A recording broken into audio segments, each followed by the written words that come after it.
tentang ketergantungan antar uang. Sebelumnya Bapak akan memperkenalkan diri terlebih dahulu ya. Ini biodata Bapak. Nama Bapak adalah Muhammad Benur Zaidin. Asal tempat tanggal lahirnya di Sidoarjo. Di sini ada yang dari Sidoarjo? Ada? Ya, Pak. Oh iya, Sidoarjo mana Mas? Sidoarjo Kota, Pak. Oh, Sidoarjo Kota. Kan Bapak terletak di desa, alamatnya itu di Desa Ploso, Kabupaten Melayu, Kabupaten Sidoarjo. Ini artinya mungkin dari kalian nanti bisa ya silaturahmi di rumah Bapak, atau nanti kalau ke Ploso juga bisa mampir ke rumah Bapak ya. Di Subiya, Pak. Kalau untuk sebenarnya nanti saat saja lah. Nggak boleh request ya, Pak? Ya boleh. Oke, nanti kabarin. Oke, siap, Pak.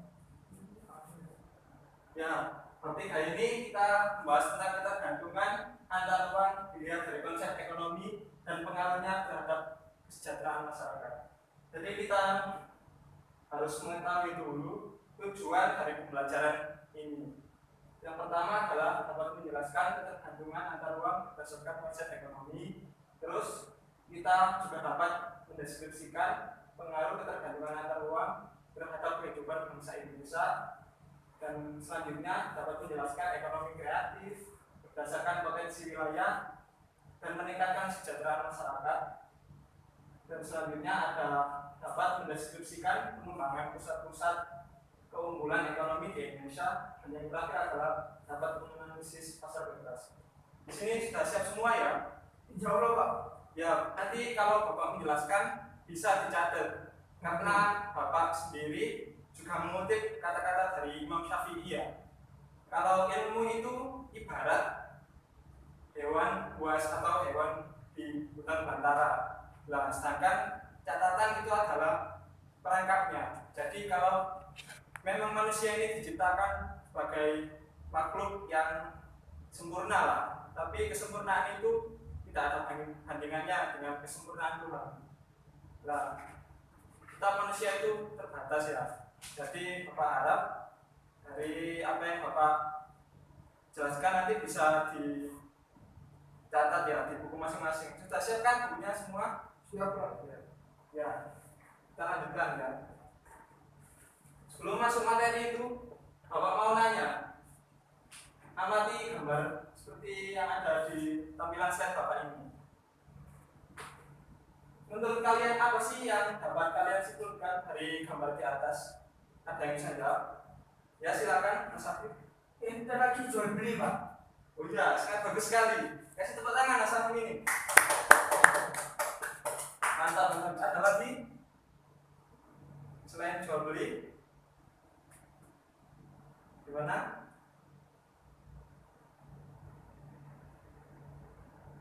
Ya ini benar sekali kata Mas Afif tadi, interaksi jual beli. Kalau saya lihat ini jual beli di daerah Kalimantan misalnya. Sudah kenal semua daerah Kalimantan? Gimana? Sudah pernah ke sana? Belum barangkali. Nah ini daerah Kalimantan ini kan banyak sungai ya. Nah, sungai ini adalah salah satu, kalau di sini itu seperti jalannya orang sana. Jadi jual beli itu tidak di pasar swalayan, tapi ini di pasar apung. Nanti kalian mungkin bisa cari-cari di Google atau cari-cari di TV, mungkin pernah lihat berita-berita tentang pasar apung. Nah, itu salah satu kegiatan perekonomian ya, pasar apung itu. Nah, ini kita sekarang kan membahas tentang ketergantungan antar uang. Ada hubungannya dengan pasar apung seperti ini.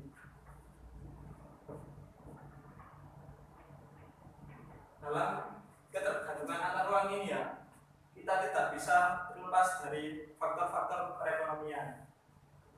Faktor perekonomian seperti ada faktor produksi,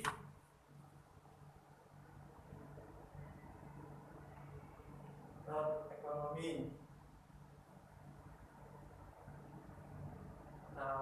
produksi.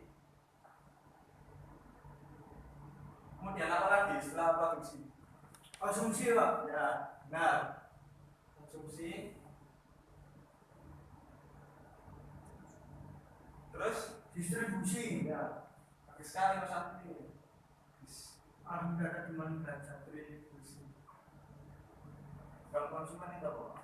Oh, kalau konsumen itu, nah ya kita jelaskan dari awal ya. Berarti program dan konsumen. Faktor ekonomi ini ada 3 pembentuk di dalam ekonomi ini ada. Ya, benar, saya jelaskan ya. Jadi kalau produksi itu disebut produsen. Terus konsumsi disebut konsumen yang ditanyakan Masnya tadi. Terus yang terakhir adalah distribusi, pelakunya disebut distributor.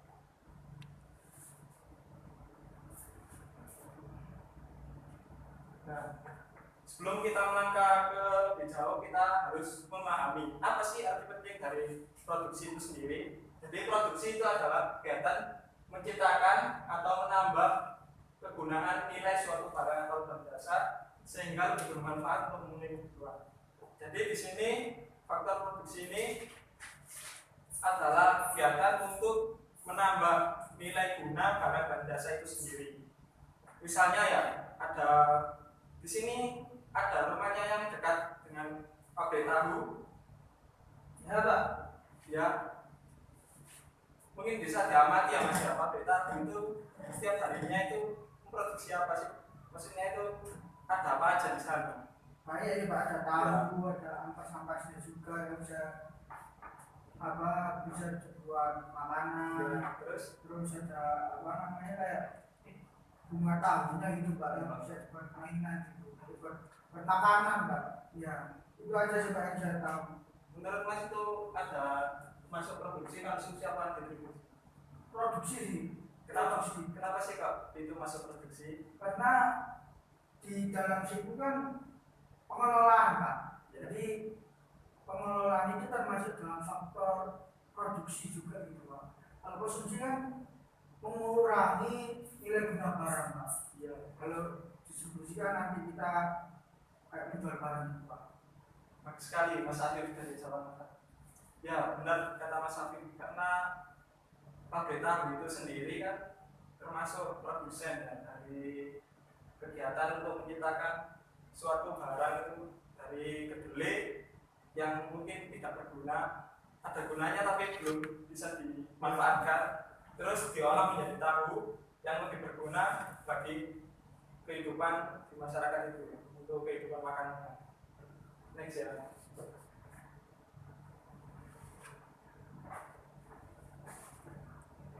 Nah, ini tujuan kegiatan produksi bisa disaksikan ya. Untuk pertama adalah menghasilkan barang dan jasa. Terus selanjutnya itu meluaskan lapangan kerja. Selanjutnya memenuhi kebutuhan pasar, dan yang terakhir adalah produksi yang menjadi kebutuhan. Jadi di sini yang sangat menarik itu ada di meluas lapangan kerja. Kalian ketahui sendiri bahwa Indonesia ini banyak orang-orang yang tidak bekerja. Nah, dengan adanya produsen ini bisa memperluas lapangan kerja. Terus di saat pandemi, apakah di pandemi seperti ini ya, itu hanya orang yang di PHK. Mungkin Bapak harap dari kalian bisa menciptakan lapangan kerja sendiri dan bisa menggaji orang-orang lain ya. Berikut. Nah, ini tadi yang faktor-faktor dari kegiatan produksi. Itu ada faktor alam, biasanya ada pabrik, terus lahan ya, itu termasuk faktor alam, bahan baku termasuk faktor alam. Terus tenaga kerja, itu tadi yang sudah Bapak sampaikan tadi. Terus ada modal, biasanya bisa berupa investor atau modal uang, atau modal tenaga juga bisa. Terus ada kewirausahaan. Kewirausahaan ini adalah skill yang harus dimiliki oleh dari faktor produksi ini. Jadi untuk mengelola produsen itu, untuk mengelola kegiatan produksi ini harus punya skill kewirausahaan. Terus kita lihat beberapa negara yang memiliki, nah ini kan berbicara tentang ketergantungan yang ruang. Setiap negara kan memiliki sumber daya alam yang berbeda-beda. Dan ini ada beberapa negara yang faktor produksi yang banyak, seperti dari alam minyak bumi terbesar itu di tahun 2016 ada di Rusia, Arab Saudi, Amerika Serikat, Irak. Ini berdasarkan survei dunia ya. Ya silakan. Boleh terang ya Pak? Ya silakan. Tepatnya minyak buminya Amerika itu di mana Pak? Mereka Amerika cuma pakai tempat orang untuk mengoper minyak saja Pak? Ya, jadi Amerika itu kan menurut masnya itu negara yang adidaya dan kota megapolitan gitu ya. Amerika sendiri itu mempunyai minyak bumi di daerah yang agak sana, daerah Meksikoan. Nah, daerah Meksiko itu ada sebuah pengolahan minyak bumi. Ya, di samping itu Amerika juga bergantung kepada negara-negara yang lainnya. Tapi di sini kan Amerika sebagai pengendali, nah itu bisa dikatakan Amerika itu juga sebagai investornya, penjajah, bukan penjajah tapi sebagai investor. Kan tadi kan faktor produksi kan ada dari modalnya ya. Jadi itu sih. Selanjutnya ini ada Indonesia juga termasuk penghasil padi terbesar ada di tahun 2016 itu ada Tiongkok, India, Indonesia, Bangladesh, dan Vietnam. Terus ada lagi penghasil daging sapi terbanyak itu tahun 2016 ada Amerika Serikat, Brasil, Tiongkok, India, dan Argentina. Menurut kalian apa sih yang dilakukan negara-negara ini jika dia itu tidak bisa mencukupi di dalam menghidupi negara tersebut? Gimana? Melakukan impor Pak. Nah, ya Impor ekspor. selain impor ekspor ada lagi Bangkrut Pak? bangkrut. Terus apa yang dilakukan ketika bangkrut? Utang. Ya bisa jadi. Jadi di sini sangat menarik sekali karena ini berhubungan dengan ketergantungan antar uang. Ekspor impor itu termasuk ketergantungan antar uang. Jadi di dalam kegiatan ekonomi itu kita itu tidak bisa hidup sendiri lah. Karena ekonomi kan juga ilmu sosial. Kita tidak bisa hidup sendiri. Misalnya contoh Mas Hafid di apa dijauhkan Dilepaskan. ya dilepaskan di hutan ya sendirian. Apakah Mas Hafid survive atau tidak? Sedangkan ketika Mas Hafid dilepaskan dengan temannya itu di tulang mana matinya? Mas Hafid sendiri atau dengan teman lain? Lebih cepat mati dengan teman Pak, karena kemarin dalam musuhan juga.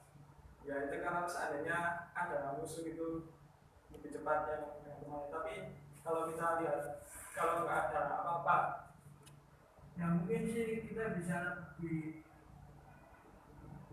teman-teman sih asal temannya mau berbagi Pak. nah itulah itu sosial itu. Jadi saat kita ada kesusahan itu harus saling berinteraksi teman-teman. Nah, itu sama dengan konsep dengan ketergantungan antar ruang antar negara ini. Jadi dalam negara itu tidak bisa berdiri sendiri karena negara merdeka itu saja loh harus ada pengakuan dari negara lain untuk merdeka, ya kan? Ya benar Pak. Ya. Jadi di sini ada suatu sedikit kesimpulan dari apa tadi yang dibicarakan. Tidak ada suatu wilayah yang dapat memproduksi semua barang dan jasa yang dibutuhkan. Suatu kegiatan produksi membutuhkan wilayah lain dalam memenuhi kebutuhan produksinya. Ketika dihubungkan dengan Amerika Serikat tadi, Amerika Serikat kan ditengarai sebagai negara adidaya dan megapolitan ya. Terus bagaimana sih Amerika ini kok bisa berkembang? Kita lihat secara sekilas Amerika yang ada di Indonesia. Seperti contohnya Freeport ya.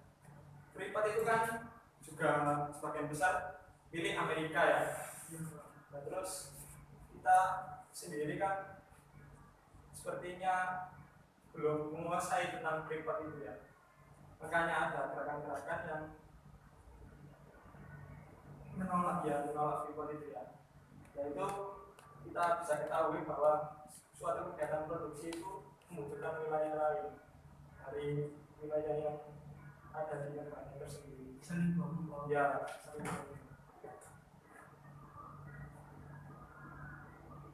terus ini ada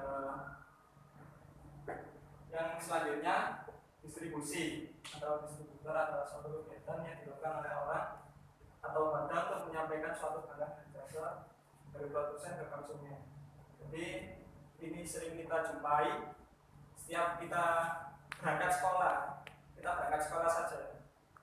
Ada nggak yang menjumpai mas-mas Gojek atau mas-mas Shopee? Sering menjumpai? Nah, itu termasuk seorang distributor. Jadi dari produsen ya, misalnya saya konsumennya, terus distributornya ada Mas Bayu. Mas Bayu, saya pesan makanan. Ya siap Mas, nanti saya antar pakai Gojek. Begitu ya. Nah, saya ini adalah sebagai konsumen, terus Mas Bayu ini kan sebagai pembuat makanan atau bisa disebut sebagai produsen, dan Gojeknya itu bisa disebut sebagai distributor. Seperti itu. Apalagi sekarang juga masa-masa pandemi ini kita sangat sering menjumpai hal itu. Ya,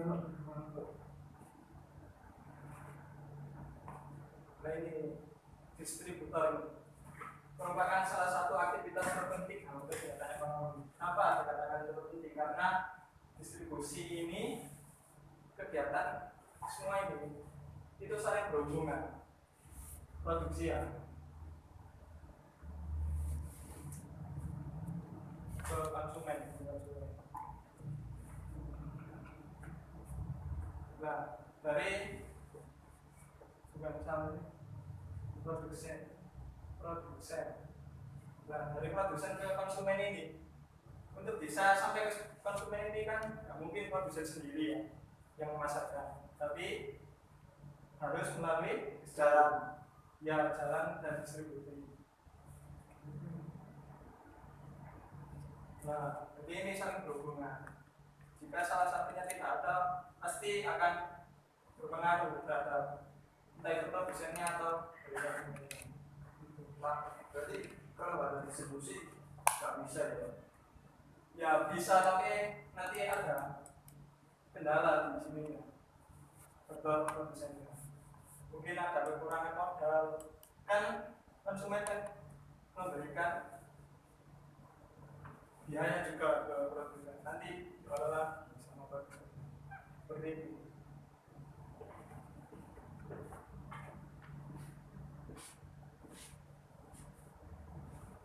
Ini saya langsung saja karena bapak tadi 15 menitan ya. Mungkin bisa dibaca ya. Faktor-faktor dalam distribusi adalah ketersediaan pasokan barang, adalah angkut, transportasi, infrastruktur, distribusi memadai, ada biaya pengangkutan yang cukup murah. Ini adalah faktor-faktor pendorong untuk distribusi. Ini adalah pengaruhnya karena pasokan barang yang kurang biasanya ini disebut dengan inden. Terus faktor cuaca buruk juga mempengaruhi kurangnya armada pengangkut. Terus biaya angkut yang tinggi, terus ada kualitas infrastruktur. Nah ini alat transportasi yang penting untuk distribusi. Ada kapal laut dan pesawat terbang. Kegiatan distribusi bertugas menyampaikan suatu barang lain tadi sudah Bapak saya jelaskan. Kegiatan distribusi dibutuhkan untuk mendekatkan kan daerah yang jauh. Misalnya Mas Andika rumahnya mana Mas Andika? Surabaya? Saya dari Sukoharjo Pak. Oh, Sukoharjo kan jauh ya. Misalnya tinggalnya di Malang Pak. Asalnya dari Sukoharjo. Misalnya saya di Sidoarjo, Mas Andika di Sukoharjo ya. Saya ingin mengirim buku untuk bacaan Mas Andika. Nah itu kan perlu distributor untuk menyampaikan dari Sidoarjo ke Sukoharjo ya. Seperti itu. Ini kegiatan konsumsi bisa dibaca sedikit-sedikit. Konsumsi adalah kegiatan untuk mengurangi jika produksi tadi kan menambah nilai, ini mengurangi nilai dan menghabiskan guna. Begitu. Kita baca karena di sini juga sekali. Nah, ini tujuannya kegiatan konsumsi adalah untuk memenuhi kebutuhan hidup secara langsung dan mengurangi nilai guna dan bangsa Indonesia. Ciri benda-benda konsumsi. Benda konsumsi itu adalah satu, benda ekonomi. Terus benda konsumsi ditujukan untuk memenuhi kebutuhan hidup. Terus benda konsumsi memiliki nilai atau manfaat yang bisa mengurangi ekonomis, baik langsung atau tidak langsung. Nah, ini benda konsumsi dapat dibedakan menjadi benda konsumsi habis sekali pemakaian. Misalnya kita membeli sabun ya, itu bisa berjangka tapi tidak lama. Atau misalnya beli jajan, kalian nanti ke kantin habis ini seragam, itu bisa dikategorikan sebagai benda konsumsi yang habis atau benda konsumsi yang pemakaiannya berulang-ulang. Misalnya kalian beli sepatu, nah itu bisa dipakai berulang-ulang. Ini prinsip penting ada yang dicetak atau belajar ya, ada geografi, demografi dan psikografi. Dari ketergantungan antar ruang ini, konsep geografi, demografi dan psikografi ini sangat penting sekali karena hal itu dapat mempengaruhi terciptanya ketergantungan antar ruang tersendiri. Ini 5 negara dengan konsumsi terbesar: Amerika, Tiongkok, Jepang, Jerman, India. Nah, ini yang terakhir ya, sebagian besar barang atau jasa yang diproduksi berasal dari ruang dan wilayah berbeda dengan luas. Jadi dari penjelasan Bapak Anda sudah bicarakan bahwa suatu negara atau daerah itu tidak bisa memenuhi kebutuhannya sendiri, tapi harus memiliki ketergantungan antar ruang dan wilayah yang berbeda dengan suatu. Mungkin itu saja yang bisa Bapak sampaikan. Ada yang mau ditanyakan, silakan. Nanti ada nilai tambahnya tersendiri. Bagaimana? Bayu? Mas Afif?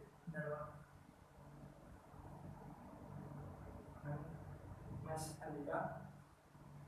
Oh ya Pak, saya ingin menanyakan tadi kan di situ kan Bapak menjelaskan ada penghasil tadi yang terbesar. Nah, sedangkan itu kan data tahun 2016 ya Pak. Kenapa kok tidak diupdate lagi? Sekarang berita yang kemunculan Australia adalah penghasil devisa banyak dan terbaik. Ya, jadi itu apa namanya? Bapak ngambilnya itu yang 2016.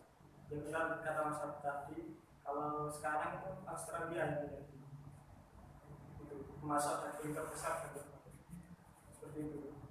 Oke, kan itu bisa membuat Ya, karena ya, ya nanti bisa diperbarui lagi. Mungkin kalian ya bisa cari-cari searching. Kalau apa itu sebuah gerakan literasi juga bagus itu. Sangat diapresiasi dan guys.